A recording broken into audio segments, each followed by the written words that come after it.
Well, I go by Ghetto style. Been in the music industry since the early 90s.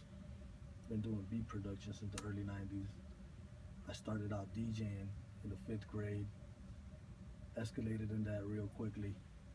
Was DJing my middle school dances. Got to go on tour DJing at a very young age across the country, doing DJ shows on tours. Very quickly, I started DJing for clubs as well too. Was DJing at the Lion Key, Club Mansion on South Beach, Amnesia's on South Beach, Warsaw, various other clubs. Right after that, I got locked up for a while. So when I came out, I didn't want to put so much effort into the DJ industry no more, starting out from the beginning again for being locked up. So I put my focus into production. I was in a group called Apocalypse, still part of that group. It was a group that was formed by 2 other friends. And these are the very early stages of rap too, where it was 2 MCs and a DJ. And we were all childhood friends, and they came at me to be the DJ for the group since I wasn't already DJing. So my job as a DJ back then, the DJ would make the beats, and that's what got me into music production, and I just started focusing on that. From back then when I was doing the Apocalypse, me and Piccolo had bumped into each other around that time from a mutual friend named Nikita that was part of the group Apocalypse. And they were doing their stuff as well. They've been doing it for a while.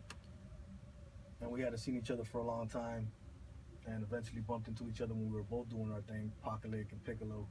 We were doing a show together somewhere, I think like in Fort Lauderdale or something, and we seen each other, and ever since then we had connected and became friends and started working with each other. Tell me a little bit about one of the challenges, one of the things that I'm hearing in the course of reporting for this Nightcap debut feature is the struggles when you're an up-and-coming artist in Miami, specifically when you're, in the rap scene, an independent artist, to sort of have that outlet. I mean, not even so much before you get to the national level, and having an outlet locally so people can know who you are and knowing your art. Well, the game has changed drastically. Back in the days when we were doing the music stuff, his company as well, my company as well, you were able to actually go and manufacture your own CDs and get them put into the stores with distributors. So it wasn't an issue. You didn't have to actually get with a major label to sell your music in the stores. So you could promote it and actually put it in the stores and sell it. Whether you wanted it in a store in Tennessee, California, or in Miami, you were able physically to actually put it in the stores. Nowadays, it's a digital world. So you face other obstacles. I feel the obstacles is if people don't know where to get your music or how to search for it or know your name, how are they going to find it? So nowadays, like for you to get your music out there, you got to invest in yourself as far as promotion, like whether it's t-shirts, flyers, commercials. It doesn't have to be a lot of money, but you have to put something towards it, towards getting out there. A lot of the artists nowadays, they do music, but they do nothing towards putting their music out there. You can't just use Instagram and Facebook on a regular level. You have to put some sort of money behind it so people can actually see it. Whether you're paying a team of 10 people to constantly be online promoting your music, it takes some stuff like that. And a lot of the people that are trying to make music in the industry, that's why their music doesn't really get out there.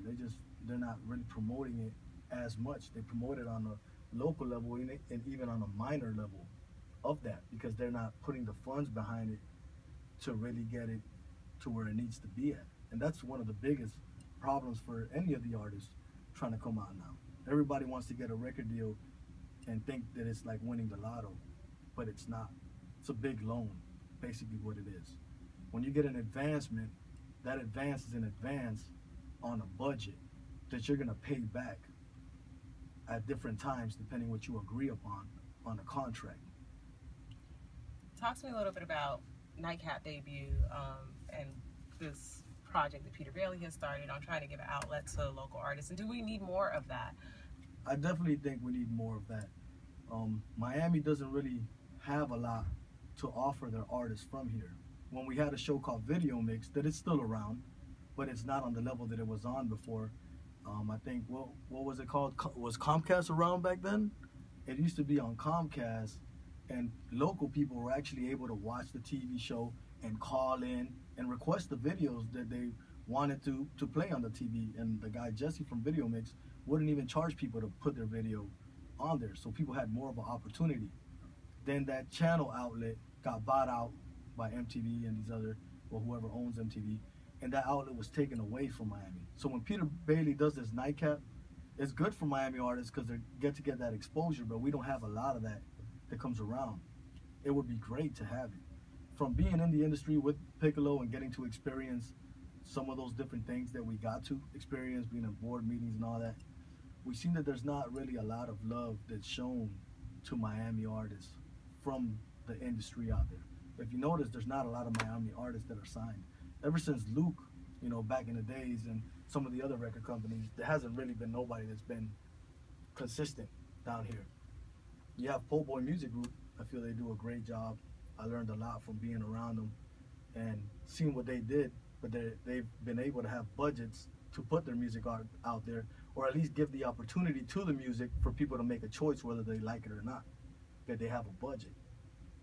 A lot of people don't have that budget. That's what I keep explaining, and that's what they lack of. You might hear a Po' Boy artist that they're pushing, and he could be brand new, and you're gonna hear it. Why? Because they have a budget. You know, it's spring break. You're gonna see a T-shirt of Billy Blue or Briscoe or CDs. There's an All-Star game going on. You're gonna see them there, promoting as well. And the next local artist would have the same opportunity if he had some of that money to put his stuff out there. So talk a little bit about, I guess what you're saying is there's an investment gap. Yeah, there is. Because how are you gonna, in any product, the music business is a multi-billion-dollar business. So it's corporate. So how do you expect people to make money off something if you're not gonna invest into it? With any product, whether you're making a shoe, a toothpaste, you have to market it and to be able to sell it. So if you have no money behind it, how are people gonna know about it to take it to that level? Yeah, I could put my music on iTunes today, but how are you gonna know that my music is on iTunes? How are you gonna know to search for it and buy it if I'm not spending money for you to have that knowledge to know it's there? So then where does that leave this renaissance of talent that exists here in Little Haiti, in Opa-locka, in Little Havana, in these neighborhoods where, you know, money is not necessarily readily accessible because they don't come from that? Yeah, I mean, I come from no money, and I worked hard, whether I had to get a job, a 9-to-5, whether it was DJing and making funds, and invested in myself. You know, when I went and I was recording in the Hit Factory and all these places, I spent my own money. Nobody gave me my money for me to go out there and do those things. Me and my friends got together and put money together to be able to do those things. Just like, you know, Piccolo and his friends got together and put money together to be able to, you know, put your music out there. That's how we've been able to be successful at whatever rate. We got to come out the pocket ourselves. Me and him owning a record company, everything we do depends on us. We can't depend on anybody else. And from spending money on yourself, eventually it's going to catch the attention of somebody. And they said, you know what, these guys have something here. They're spending money. Why are they spending money on this? You know, we should invest in that as well too. But I do feel there need to be more outlets out here in Miami. Like the radio stations from here, they really are not helping out. Like 99 Jams, I mean, God bless that they all give us love, and Piccolo's been in the industry for a very long time, so his music gets played a lot. And but a lot of those stations, you know, Miami's a popular city, so they play top 40. 103.5 The Beat just came back, and they've been helping local artists out. So they've been playing a lot of local artists' music. That's a great thing for people down here. So that's a little bit of a change, because before they were here, it was really hard to get your music on the radio. Power 96 doesn't really play no local artists. You know, right now they're in a mixture. If you don't know what they're gonna play, they might play a Spanish song, you know, they might play an electronic song, they might play a rap song. They have no format right now. If you listen to Y100, that's a top 40 station, so you know what you're gonna get out of top 40. If your record's on the top 40, well, guess what? Your record's gonna be on Y100. That's understandable. But there's really no outlets. I mean, as far as the underground down here, local talent, don't get it wrong, local talent still makes money here, because from the undergrounds and strip clubs and all that, they get to perform and do shows all around the city and venture out throughout, like Florida, from having the support from these, you know, underground stations that we have more than other states, because everywhere we've traveled to, there's not really that scene how Miami has that scene. But basically, we need more of that. We need another outlet. It would be great to have another video outlet where people could submit their videos and have that opportunity, you know, to be able to be looked at elsewhere. Like even years ago, the box, you were able to put your video on the box. Like Big Money Ballers was on the box, and people could request it. It could be in, you know, Ohio, and see, oh, who are these guys? And they would pay and request the video, but there's nothing like that now.